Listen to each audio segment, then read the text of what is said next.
Hey, what is going on guys? RvzStealth here, and in today's video, I'm going to be updating my support list for patch 6.11. My list is quite similar to the last one I did back a few patches ago. There haven't really been too many changes to support recently. I did add one champion in, and I switched up the order a little bit. So with that being said guys, let's get started.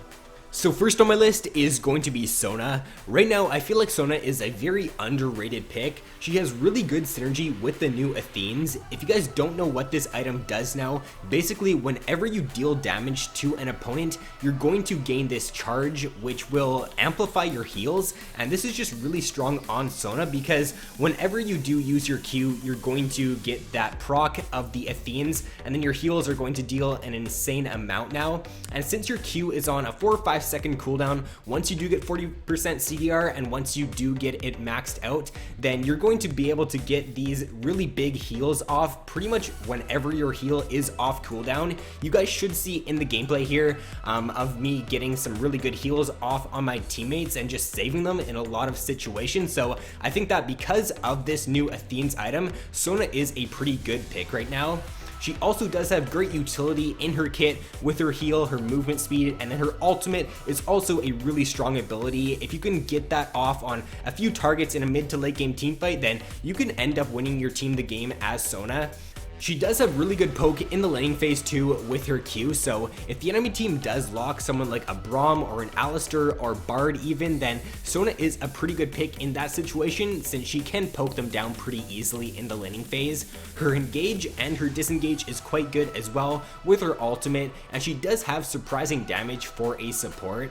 And one con to Sona is that she is a very squishy support, so you have to be careful in the laning phase about your positioning. If you are going up against someone like a Morgana or a Blitz or a Thresh, then just try to stay behind minions so you do not get picked off and use your Q to poke them down. Next up is going to be Braum. So personally, I really like Braum. He is one of my go-to supports. I like that he does have a lot of crowd control in his kit with his Q, his passive, and his ultimate. And I feel like when I'm playing Braum, I can actually carry a game because I can pick people out with my passive and with my slow on my Q, and I can peel really nicely for my AD carry as well with my ultimate. So I feel like Braum just has a really well-rounded kit for solo queue.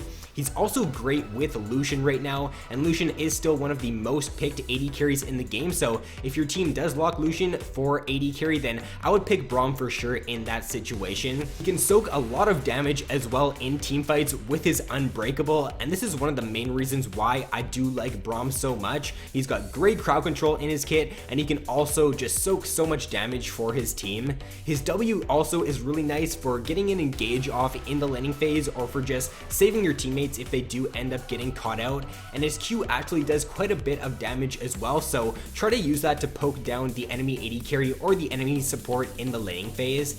And one con to Braum is that he does have some weaker lane matchups against some of the range supports like Sona or Soraka.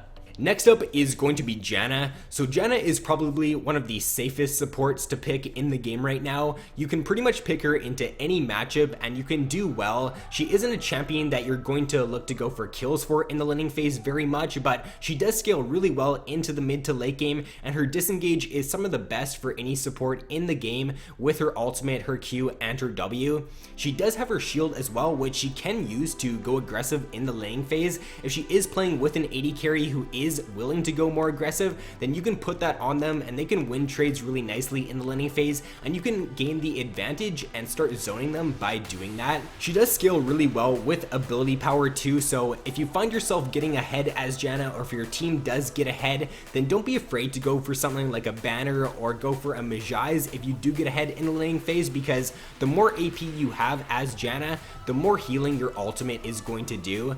And a few cons to her are that she does have weaker engage, so if your team is lacking engage, then I wouldn't pick her in that situation. And she does rely on her AD carry to go aggressive since she does not have that pick ability like Morgana binding or a blitz hook. So if her AD carry just plays really passive, then you're not really going to be able to win lane very often as Janna.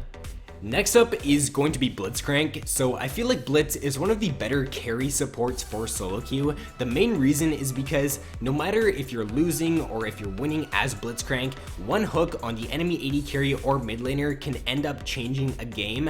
I really like that in the laning phase, if you get that one hook off on the enemy squishy support like a Sona or a Soraka, they're pretty much dead, especially if you do end up running Ignite on Blitz. So he is more of like a high risk, high reward champion, because if you don't land your hook on him and you can't land that consistently, then he's not going to be the strongest pick. But if you can get the timing on your hook down and you can hit that a lot of the time, then you can be very successful on this champion. He's also a very strong roamer, so if you get ahead with Blitz in the laning phase, then look to buy Mobies and look to roam either top or mid lane, because if you can get your lanes ahead, then you can just end up winning the game a lot easier. He is also a very strong champion if you get ahead with him, since you can just always look to charge in, use your W, and look for that hook whenever the opportunity is there. And he also does have pretty good CC in his kit with his Q, his E, and his ultimate. And a few cons to Blitz are that he is pretty skill shot reliant with his hook. He also does not have the best disengage as well, so he's got great engage, but if your team already does have good engage from your top laner or from your jungle, then I wouldn't pick him in that situation. I'll go with someone like a Janna or a Zyra, so you do have a little bit of disengage in your comp. And at the number 1 spot, I have Zyra. So right now, I feel like the main reason why Zyra is such a strong pick is because of the raw amount of damage you can deal in the laning phase with her. After she did get the change to her passive to where it now drops a seed down in a random location every few seconds, it just allows her to zone the enemy AD carry from CS really easily, and it allows her to deal a lot of poke damage with her plans. If the seed does get dropped down near the enemy AD carry where they're CSing, then if they go to step near it or if they go to step on it, then you can just plant your Q down. If the Q hits the enemy AD carry, then it's going to deal quite a bit of damage, and once your plant does activate, then your plant's going to start dealing a lot of damage to the enemy AD carry as well. She also does have pretty good crowd control in her kit with her E and her ultimate. Her disengage is also quite good with her ult. Whenever I do play Zyra, I usually like to build her full damage. I really don't think you should go for items like Locket and Mikhail's on her. I feel like you are going to be most successful if you do go for a build of Frost Queen, Leandries, and Rylai's. Of course, do pick up a Sightstone before you do get your Leandries and your Rylai's though. And a few cons to Zyra are that she is a pretty squishy support, and she is a little bit harder to play than some of the other supports because her ultimate can be hard to hit in certain situations, since you do have to predict where the enemies are moving to be able to hit it correctly.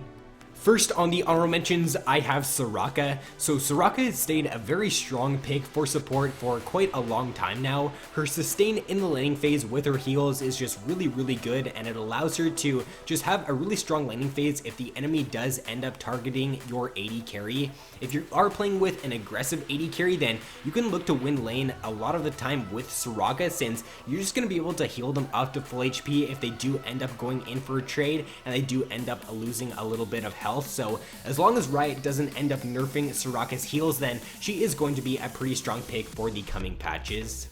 Next up, I have Morgana. So right now, I feel like Morgana is a pretty underrated pick. A lot of the strong mid lane picks right now are AP, like Anivia and Vel'Koz. In my opinion, those two champions are the strongest mid picks this patch, and Morgana does do pretty well against them because of her Black Shield. Her Black Shield is also really good against any support who does have good crowd control or a good engage ability, so if the enemy team does lock someone like a Leona or a Blitzcrank or a Thresh, then picking Morgana in that situation is never a bad idea. And she also does do pretty good damage with her Q and her ultimate. When I do play Morgana, I like to go Frost Queens, and then after that, I will end up getting a Zhonya's because the item synergizes really well with her ultimate, and it also does just allow her to deal a lot more damage. And lastly, to round out the honorable mentions for support, I have Taric. So in my opinion, Taric does have one of the most well-rounded kits for support. He's got the heal, he's got a shield, he's got a stun, and then to top it off, he's got the invulnerability with his ultimate. So overall, Taric's kit just allows him to be very successful for solo queue. He does scale really well into the late game too, because the more health you get on Taric, the more your heal is going to do and the more your shield is going to do as well. So overall, Taric is still a pretty strong pick in my opinion. So that's going to be all for this video, guys. If you did enjoy, then please be sure to leave a like, subscribe if you have not already. So thanks for watching, guys. Have an awesome day, and I will see you in my next video.